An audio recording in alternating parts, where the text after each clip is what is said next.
Welcome to our YouTube channel guys. So last trading session के लिए हमने जो वीडियो बनाया था उसमें हमने बताया था कि डेटा, क्योंकि एक्चुअली फ्राइडे का ट्रेडिंग सेशन था तो थर्सडे को अपना एक्सपायरी था, तो उसके बाद जो डेटा आता है वो उतना क्लियर डेटा नहीं होता क्योंकि उसमें एक्सपायरी डेटा रहता है, कम्प्लीटली अनवाइंडिंग और जो उसका रहता है।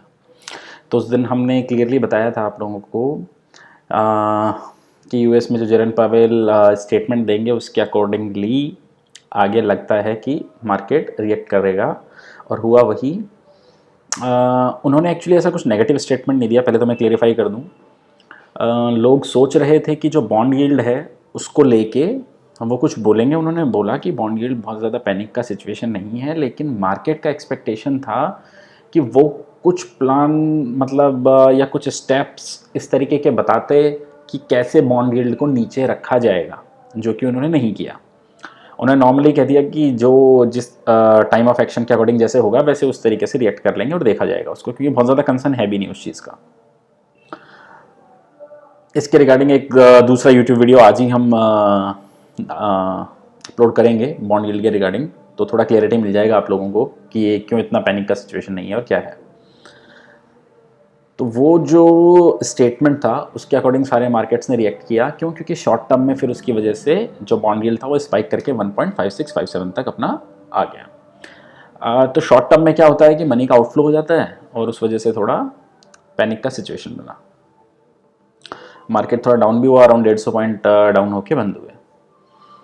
अब जो डेटा आया है उसको एक बार देखते हैं। उससे पहले 2 पॉइंट और देखते हैं कि वीकेंड पे ओवर द वीकेंड हुआ क्या है।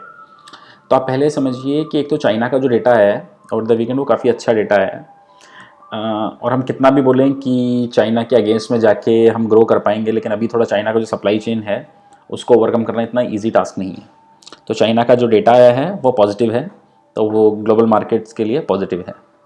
सेकंड जो आया है वो जॉब फिगर जो आया है यूएस का, वो एक्सपेक्टेड था 1.8 लाख के अराउंड, जो कि आया है 3.8 के अराउंड, मतलब जो नई जॉब ऐड हुई है। ओके, सो वो भी बहुत अच्छा डेटा है, तो डेटा की तरफ से कोई नेगेटिव न्यूज़ नहीं है। अब आ जाते हैं अपने डेटा पे।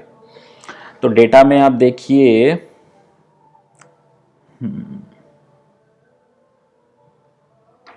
इंडेक्स फ्यूचर पे बाय करके गए हैं अराउंड 70 करोड़, बहुत छोटा डेटा है। इंडेक्स ऑप्शन पे भी 130 करोड़। ये मेजर अभी डेटा बता रहा हूँ, अंदर अभी एनालिसिस करेंगे कैसा है।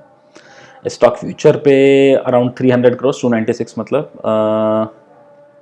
का सेलिंग है, और स्टॉक ऑप्शन पे भी सेलिंग है। अब थोड़ा डीप डिग करते हैं इसको, डेटा को अंदर से देखते हैं क्या है। अब बड़ा ही इंटरेस्टिंग डेटा है ये अंदर से जो हमने एनालिसिस किया है। अभी देखिए हुआ क्या है, पवेल साहब के स्टेटमेंट की वजह से मार्केट गिरा। गिरने के बाद कैसा डेटा बना पहले वो देखते हैं, उसके बाद बताएंगे कल क्या होना चाहिए।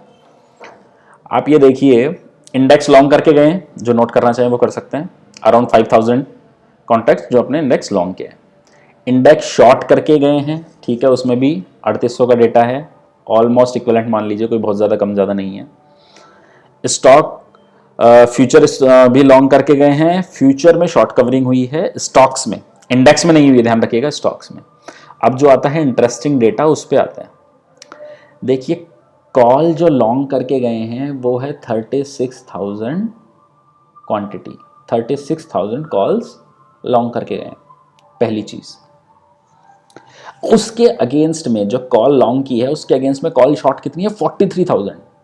मतलब 36 कॉल लॉन्ग करके गए हैं, लेकिन उसके अगेंस्ट में शॉर्टिंग करके गए हैं 43,000 की, जो कि उससे बहुत ज़्यादा है। दैट मीन्स कि हर कोई ये मान के गया है, जो फ्राइडे का डेटा था उसके अकॉर्डिंग हर कोई ये मान के गया है कि मार्केट ऊपर बहुत ज़्यादा नहीं जाएगा फ्राइडे के डेटा के अकॉर्डिंग। पहला पॉइंट, किसी को नहीं पता था यूएस का जॉब डेटा इतना अच्छा आ जाएगा, और यूएस का जो डाउ है वो 600 पॉइंट का स्पाइक दिखा देगा। अब हुआ क्या, पुट लॉन्ग कितनी करके गए हैं, 29,000, और पुट शॉर्ट हैं 20,000।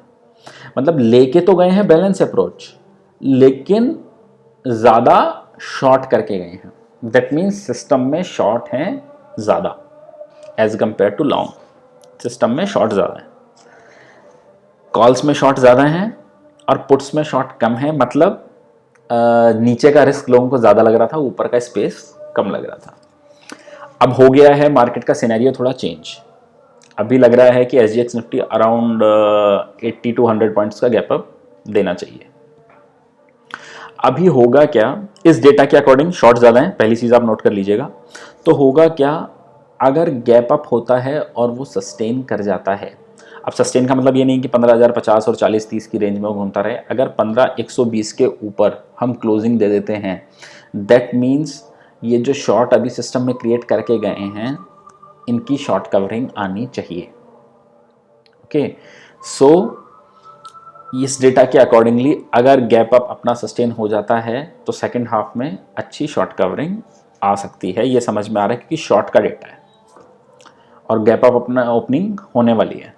तो अभी डेटा बहुत ज़्यादा बुलिश नहीं है, शॉर्ट का डेटा है, लेकिन जो सिनेरियो था मार्केट में वो सिनेरियो थोड़ा चेंज हुआ है। तो उसके अकॉर्डिंगली देखते हैं मार्केट कैसे रिएक्ट करता है। अभी के लिए गैप अप तो लग रहा है, लेकिन अगर उसके बाद सस्टेन करता है तो शॉर्ट कवरिंग आनी चाहिए। अभी एक और एक्सपेक्ट आप समझ के चलिए, एक नया एस्पेक्ट आया है मार्केट में, जो नया मार्जिन लगाया है सेबी ने, उसकी वजह से एक और इशू हो रहा है। उसकी वजह से क्या इशू हो रहा है, जो लोग शॉर्ट कर पाते थे थोड़ा मार्जिन का बेनिफिट लेकिन इंट्राडे में और उसमें, वो लोग अब कर नहीं पा रहे हैं। अब जो ये समझ लीजिए नए नए प्लेयर्स हैं जिनको लगता है कि बहुत इजीली ऑप्शंस में पैसा बन जाएगा, वो क्या कर रहे हैं, out of the money call put buy कर रहे हैं अपनी। तो आप ये देखिए पिछले 2-3 दिन का आप डेटा देखेंगे तो जो deep out of the money put है उसका रेट बहुत ही ज़्यादा है कंपेयर टू, और अभी आप देखिए अराउंड 14,000 का जो पुट था वो फ्राइडे पे भी 27-28 का हाई लगा के आया, 1000 पॉइंट नीचे का। और बल्कि एक्सपायरी भी शॉर्ट है इस बार, तो एक्सपायरी वेडनेसडे को ही होनी है, थर्सडे को भी नहीं होनी, क्योंकि ऑफ है थर्सडे का। सो ये लग रहा है कि इस वजह से लोग ऑप्शंस में बाइंग ज़्यादा कर रहे हैं, क्योंकि अब वो शॉर्ट तो कर नहीं पा रहे हैं मार्जिन की वजह से। तो ये सिनेरियो अभी ये बहुत अर्ली टू से होगा कि ऐसा हो रहा है, थोड़े दिन और वॉच करना पड़ेगा, क्योंकि पहले ऐसा लग रहा था कि जो ऑप्शन सेलर्स हैं उनको नुकसान होगा इस नए रूल की वजह से। लेकिन अब देखना पड़ेगा, क्योंकि अगर इस तरीके से प्रीमियम ज़्यादा मिलेंगे तो काफ़ी अच्छा बेनिफिट हो सकता है ऑप्शन सेलर्स को। तो ये दूसरा एक्सपेक्ट है। बाकी डेटा हमने क्लियर कर ही दिया है। Okay, thank you guys, thank you for watching. अगर आपको वीडियो सही लगा हो इंफॉर्मेटिव है तो प्लीज़ लाइक कमेंट और शेयर कीजिएगा। Okay okay guys, thank you.